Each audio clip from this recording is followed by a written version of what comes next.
Auzubillahi minash shaitanir rajim. Bismillahirrahmanirrahim. Format number 4, traditional approach. তাহলে chapter নম্বর 6, format নম্বর 4, traditional approach খুবই সহজ একটা গুরুত্বপূর্ণ ফরম্যাট। এই ফরম্যাট থেকে প্রতি বছর অঙ্ক আসে। এখানে আমাদের দুইটা সূত্র ব্যবহার করা হয়, আর প্রস্তুত করা হয় ওভারঅল কস্ট অফ ক্যাপিটাল আর অপটিমাল ক্যাপিটাল স্ট্রাকচার। যেমন এখানে বলা হয় find out the overall cost of capital, কে ওর মান বের করো, আর ফাইন্ড আউট দ্য অপটিমাম ক্যাপিটাল স্ট্রাকচার। এই ওভারঅল কস্ট অফ ক্যাপিটাল যেটা ছোট হবে সেটাই আমাদের অপটিমাম। তার মানে অ্যাকচুয়ালি আমাদের একটা রিকমেন্ড করতে হবে আর একটা কমেন্ট করতে হবে। এর জন্য দুটো সূত্র অ্যাপ্লাই করতে হবে। যখন প্রশ্নপত্রে অ্যামাউন্ট দেওয়া থাকবে, টাকা দেওয়া থাকবে, তখন প্রথম সূত্রটা আবার অ্যাপ্লাই করতে হবে যে কিউ সমান সমান KD bond by V plus KE S by V. S তে শেয়ার ক্যাপিটাল, ভি তে ভ্যালু, আর বি তে বন্ড ক্যাপিটাল, ভি তে ভ্যালু। আচ্ছা, কেডি মানে কস্ট অফ ডেপ্ট, ঋণের ব্যয়, আর কস্ট অফ ইকুইটি, শেয়ারের ব্যয়। আচ্ছা, একই সূত্র আমরা হোয়েন গিভেন ওয়েট, যখন প্রশ্নে ওয়েট দেওয়া থাকবে, অনুপাত দেওয়া থাকবে, তখন সূত্রটা এরকম কেডি ডাব্লিউডি। তাহলে ডাব্লিউডিটা কি? ওয়েট অফ ডেপ্ট। বি কে ভি দ্বারা ভাগ করলে ওয়েট অফ ডেপ্ট, এটা প্রশ্নপত্রে সাপ্লাই দেওয়া থাকবে। আর KE WE cost of equity, weight of equity. Weight of equity কি হবে? হয় শেয়ার কে ভ্যালু দ্বারা ভাগ করলে ওয়েট অফ ইকুইটি পাওয়া যায়। এই তো। এখন আসি আমরা অঙ্ক দেখে আসি। প্রশ্নপত্র পড়ে আমরা বুঝতে পারবো কোন সূত্রটা অ্যাপ্লাই করতে হবে। 1 নম্বর অঙ্ক বলা হচ্ছে, আমাদের বইয়ের অঙ্ক 1 নম্বরটা অনেকবার আসছে পরীক্ষায়। এটা ABC company with the net operating income EBIT 3 lakh টাকা এন্ড টোটাল ক্যাপিটাল 10 লক্ষ টাকা। 10 লক্ষ টাকা হচ্ছে মোট মূলধন, ইবিআইটি 3 লক্ষ টাকা। Is attempting to evaluate the number of possible capital structure given below, which of the capital structure will you recommended and why? এখন এখানে আমাদের স্ট্রাকচার নাম্বার দেখলাম 5টা স্ট্রাকচার দেওয়া আছে। কি কি মান দেওয়া আছে? প্রথম 1 নম্বর স্ট্রাকচারে ডেট ক্যাপিটাল দেওয়া আছে, কস্ট অফ ডেট দেওয়া আছে, কস্ট অফ ইকুইটি দেওয়া আছে। আচ্ছা, এখন এখানে অ্যামাউন্ট অফ ডেট আমরা খেয়াল করলাম যে কস্ট অফ, এখানে টোটাল ক্যাপিটাল কত? 10 লক্ষ। 10 লক্ষ টাকার মধ্যে ডেট ক্যাপিটাল যদি 3 লক্ষ হয়, তাহলে বাকি 7 লক্ষ হচ্ছে ইকুইটি ক্যাপিটাল। ক্লিয়ার? আচ্ছা, এটা আরেকবার একটু বোঝাই। দুইটা মিলে ভ্যালু অফ দ্য ফার্ম হবে। তা ডেট ক্যাপিটাল 3 লক্ষ, তাহলে অবশ্যই ইকুইটি ক্যাপিটাল 7 লক্ষ, দুটো মিলে তো 10 লক্ষ হতে হবে। ঠিক আছে না? আচ্ছা, আরেকটা দেখা 2 নম্বর স্ট্রাকচারে 4 লক্ষ টাকা ডেট ক্যাপিটাল, তাহলে অবশ্যই ইকুইটি ক্যাপিটাল 6 লক্ষ। 5 লক্ষ ডেট ক্যাপিটাল, তাহলে ইকুইটি ক্যাপিটাল 5 লক্ষ। 6 লক্ষ ডেট ক্যাপিটাল, তাহলে ইকুইটি ক্যাপিটাল 4 লক্ষ। 7 লক্ষ ডেট ক্যাপিটাল, তাহলে ইকুইটি 3 লক্ষ, দুটো মিলে 10 লক্ষ হতে হবে। ক্লিয়ার? এর মধ্যে কোন স্ট্রাকচারটা আমাদের জন্য ভালো, যার ওভারঅল কস্ট অফ ক্যাপিটাল ছোট, সেটা আমাদের জন্য ভালো হবে। আচ্ছা, এখন আসি, দুইটা কস্ট দেওয়া আছে, কস্ট অফ ডেট আর কস্ট অফ ইকুইটি। এখন আমাদের প্রশ্ন করা হয়েছে এখানে determine the optimum capital structure from the above. উপরের এই স্ট্রাকচার থেকে সবচেয়ে কাম্য যেটা অপটিমাম, সেটা দেখাতে হবে। এটা দেখাতে গেলে আমরা এই দুইটা সূত্রের মধ্যে কোনটা ইউজ করব? উপরেটা ইউজ করব। কেন? কারণ এখানে অ্যামাউন্ট দেওয়া রয়েছে। হোয়েন গিভেন অ্যামাউন্ট, যখন অ্যামাউন্ট দেওয়া থাকবে তখন এই সূত্রটা অ্যাপ্লাই করতে হবে। তো আসি, প্রথমে লিখলাম উই নো দ্যাট কিউ সমান সমান কেডি বন্ড বাই ভি, কেই S by V.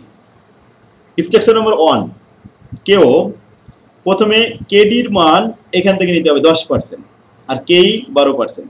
KD 10%, bond capital 3 lakh টাকা, লিখলাম 3 lakh divided by value 10 lakh. আর ইকুইটি ক্যাপিটাল কেই হচ্ছে 12%, ইকুইটি ক্যাপিটাল 7 লাখ। কোথায় পেলাম? 10 লাখ থেকে 3 লাখ বাদ দিলে কত থাকে? 7 লাখ। ক্লিয়ার? আচ্ছা, দ্বিতীয়টা বলি। এখানে বন্ড ক্যাপিটাল 4 লাখ, তাহলে ইকুইটি ক্যাপিটাল 6 লাখ, আর নিচে ভ্যালু তো 10 লাখ আছে। এখানে কেডি হচ্ছে 10%, কেই হচ্ছে 12.5%। 3 নম্বরটা দেখাই। 5 লক্ষ টাকা ডেট ক্যাপিটাল আর ইকুইটি ক্যাপিটাল 5 লাখ, দুটো মিলে 10 লাখ হয়েছে। এটা 11%, আর এটা হচ্ছে 13.5%। ক্লিয়ার? কোথায় পেলাম? এই যে 11% আর 13%।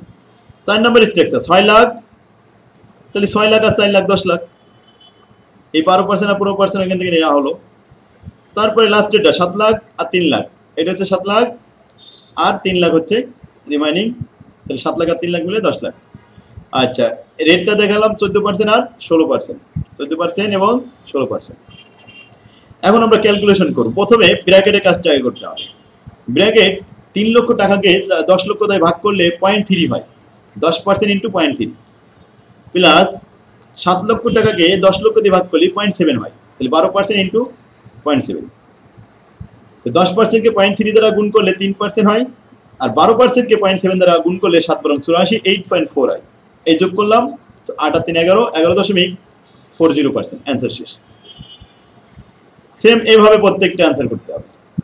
তাহলে প্রথমে ব্র্যাকেটে কাজ করলাম, 4 লক্ষকে আমরা 10 লক্ষ দিয়ে ভাগ করলে 0.4, আর 6 লক্ষকে 10 লক্ষ দ্বারা ভাগ করিলে 0.6, 0.6 গুণ হবে 12.5-এর সাথে, আর 0.4 গুণ হবে 10%-এর সাথে। ব্যাস গুণ করে এবার যোগ করলাম লাস্টে 11.50। সেম ভাবে তৃতীয়টা, এখানে প্রথমে 5 লক্ষকে আমরা 10 লক্ষ দিয়ে ভাগ করলে 0.5 হয়, 0.5-এর সাথে 11% গুণ করব, আর এটা 13.5%, এখানে আছে 0.5 দিয়ে 13.5% গুণ করবো। ব্যাস যোগ করে দেখলাম ফলাফল যেটা আসলো এটা লিখে ফেললাম।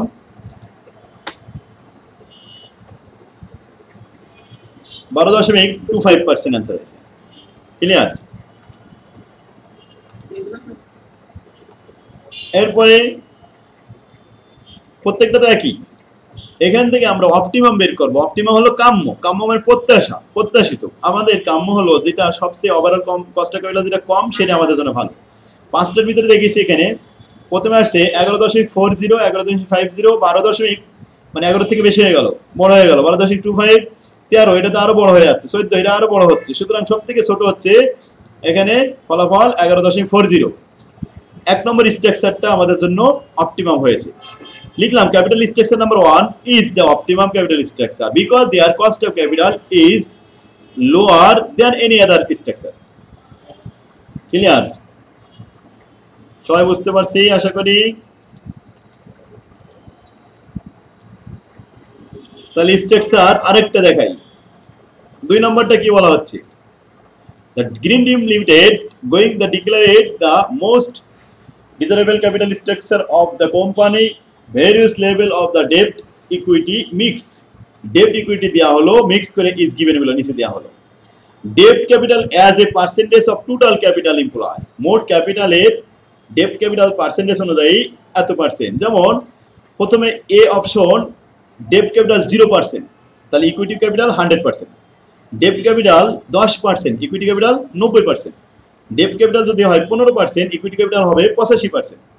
debt capital যদি হয় 20%, ইকুইটি ক্যাপিটাল হবে 80%। দুটো মিলে কিন্তু 100% হচ্ছে।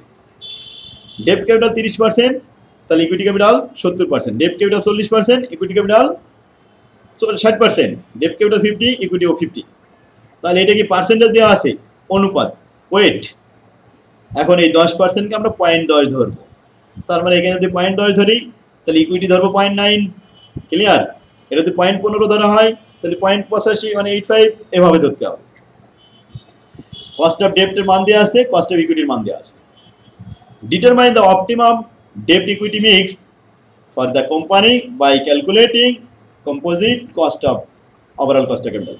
তাহলে ওভারঅল কস্ট অফ ক্যাপিটাল বের করে কোনটা অপটিমাম সেটা আমাদেরকে সিলেক্ট করতে হবে, যেটার ব্যয় সবথেকে কম সেটা আমাদের জন্য অপটিমাম। এখন সূত্র কোনটা অ্যাপ্লাই করব, প্রথমটা নাকি দ্বিতীয়টা? আমরা দ্বিতীয়টা অ্যাপ্লাই করব, কারণ এই অঙ্কের ভিতরে ওয়েট দেওয়া ছিল, এই ডব্লিউডি ডব্লিউই দেওয়া ছিল, এখানে কোনো অ্যামাউন্ট ছিল না। হোয়েন গিভেন ওয়েট, যখন ওয়েট দেওয়া থাকবে তখন এই সূত্রটাই অ্যাপ্লাই করতে হবে। তাহলে সেই আমরা দেখি 2 নম্বর অঙ্কে কস্ট অফ ডেপ্ট দেওয়া আছে, কস্ট অফ ইকুইটি দেওয়া আছে, আর ওয়েটটা আমরা এখান থেকে তৈরি করে নেব। তো উই নো দ্যাট, সূত্রটাকে লিখে নিলাম। প্রথম স্ট্রাকচার নাম্বার 1, কেডি 5%। এখন ওয়েট আছে 0, তাই লিখলাম 5% সাথে 0। কেই 12%, তার সাথে যদি এটা 0% হয় অবশ্যই এটা 100% হবে। 100% মানে 1, তাই 12-এর সাথে 1 গুণ করে ফেললাম, তাহলে 12-কে 12 আর এই 0 যোগ করলে হয় 12। ক্লিয়ার? দ্বিতীয়টা এটা হচ্ছে 0.10, তাহলে ইকুইটি হবে 0.90।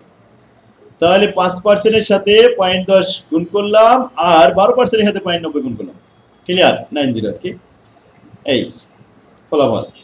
এরপরেরটা বলি, এখানে ছিল 0.15, তাহলে অবশ্যই 0.85 হবে ইকুইটি। তারপর এটা 0.20, তাহলে 0.80। তারপরে 0.3 তাহলে 0.7, তারপরে 0.4 তাহলে 0.6, এরপরে 0.5 লাস্টেরটা। আচ্ছা, ফলাফল যা দেখলাম এখানে 12, এখানে 11, এখানে 11, 11.30, 11.38, 11.50, 11.60। তো সব থেকে ছোট দেখা যাচ্ছে 11.30, যেটা আমাদের 2 নম্বরে দেখা যাচ্ছে, এখানে 2 নম্বর স্ট্রাকচার। তাহলে আমরা লিখতে পারবো capital structure number 2 is optimum because their double overall cost of capital is lower. আমি অবশ্যই একটু বেশি লিখে দিয়েছিলাম, যে এখানে 11.30 হয়েছে, যেটা 90:10 রেশিও, এত কথা লেখা দরকার নেই, শুধুমাত্র স্ট্রাকচার নাম্বার 2 এটা আমাদের জন্য অপটিমাম। আরেকটা দেখেন, Robin Limited has the following estimated of cost of debt and equity capital.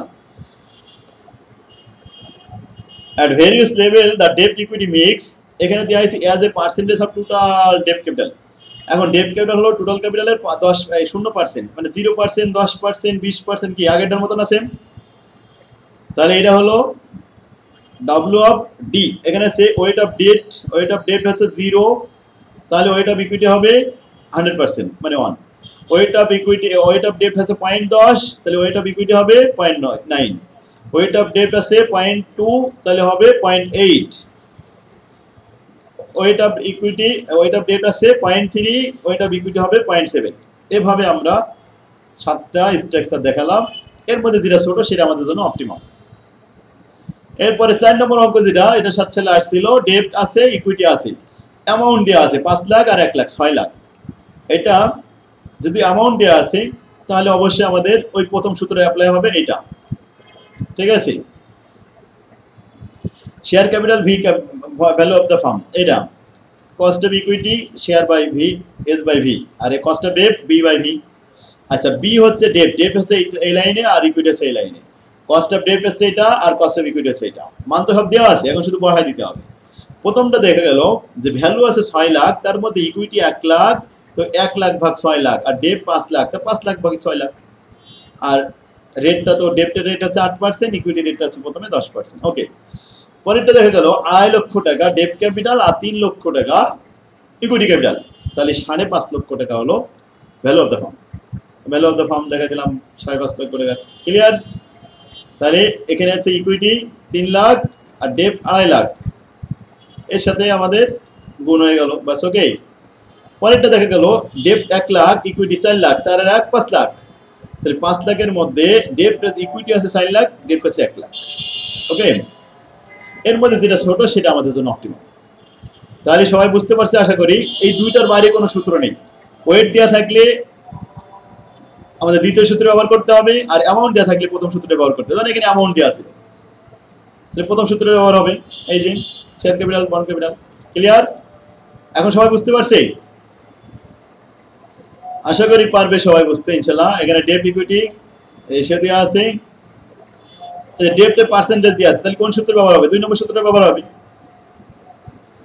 আচ্ছা, 2 নম্বর সূত্র না দিয়ে আমি এখানে একটা ছক দিছিলাম, ওই সূত্র উপরে লিখে দিছি, কিন্তু ছকের মধ্যে দরকার নেই, ছক ছাড়াই করবেন সবাই। হ্যাঁ, আচ্ছা, এখানে এত লাখ এত লাখ, এটা কিন্তু অ্যামাউন্ট দেওয়া রয়েছে 30 লাখ আর 65 লাখ, তাহলে 95 লক্ষ টাকা। 50 লাখ আর 35 লাখ, 95 লক্ষ টাকা আছে total value of the farm. তাহলে ডেট ইকুইটি ভ্যালু অ্যামাউন্ট দেওয়া আছে। ওকে, অ্যামাউন্টের সূত্রে বসাবেন, এটাও অ্যামাউন্ট দেওয়া আছে, অ্যামাউন্টের সূত্রে বসাতে হবে। এটা আসছিল 14 সাল, এই আর কি। তো এডিশনাল হয়ে গেল আলহামদুলিল্লাহ। আজকে ট্রেডিশনাল